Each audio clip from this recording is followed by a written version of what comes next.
Hi friends, ഇന്നത്തെ എൻ്റെ ഉച്ചവിഭവം മലയാളികൾക്ക് കേട്ട് കഴിഞ്ഞാൽ വായിൽ വെള്ളം ഊറുന്നതും മലയാളികൾക്ക് ഏറ്റവും പ്രിയങ്കരമായ ഇന്ന് ഹോട്ടലുകളിൽ വളരെ വിലക്കൂടിയമായ കേരളത്തിലെ വിഭവമായ പഴങ്കഞ്ഞി. അതെ, പഴങ്കഞ്ഞി, പിന്നെ അതിൻ്റെ കൂടെ കുറച്ച് കപ്പ കുഴച്ചതും പിന്നെ അതിൽ നല്ല കട്ട തൈരും, അതിൻ്റെ കൂടെ ചേണ്ടത് ചെറിയുള്ളി അരിഞ്ഞതും കാന്താരി മുളകും, പിന്നെ നല്ല ബീൻസ് മെഴുക്ക് പുരട്ടിയും, പിന്നെ നല്ല വറ്റക്കറിയും.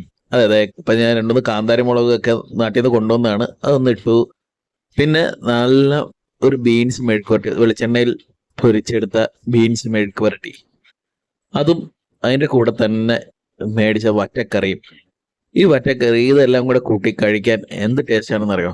അപ്പൊ അത് അടുത്ത വറ്റക്കറി ഇടുകയാണ്. അപ്പൊ നിങ്ങൾ ഈ വീഡിയോ കണ്ടോണ്ടിരിക്കുമ്പോൾ തന്നെ നിങ്ങൾക്ക് മിക്കവാറും നാവിൽ വെള്ളം ഊർന്നുണ്ടാവും. മലയാളിയെ എല്ലാവർക്കും ഏറ്റവും പ്രിയങ്കരമായ ആഹാരങ്ങളിൽ ഒന്നാണല്ലോ ഈ പഴങ്കഞ്ഞിയും മീൻകറിയും ഉള്ളി ഞെരടിയതും കാന്താരിയും ഒക്കെ കൂടെ ചേർത്തുള്ള ഒരു ഉച്ച കോമ്പിനേഷൻ, അല്ലെങ്കിൽ നമ്മളൊരു രാവിലത്തെ കോമ്പിനേഷൻ ആണ്. ഇതാണ് എൻ്റെ വിഭവം.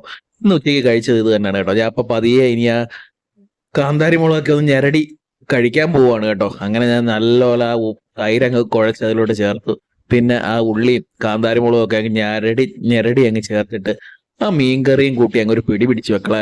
പഴയ അതേ നൊസ്റ്റാൾജിയ വീണ്ടും ഓർമ്മ വന്നു. അപ്പൊ നിങ്ങൾക്കൊക്കെ ഓർമ്മ വരുവാണെങ്കിൽ ഒന്ന് ട്രൈ ചെയ്ത് നോക്കുക.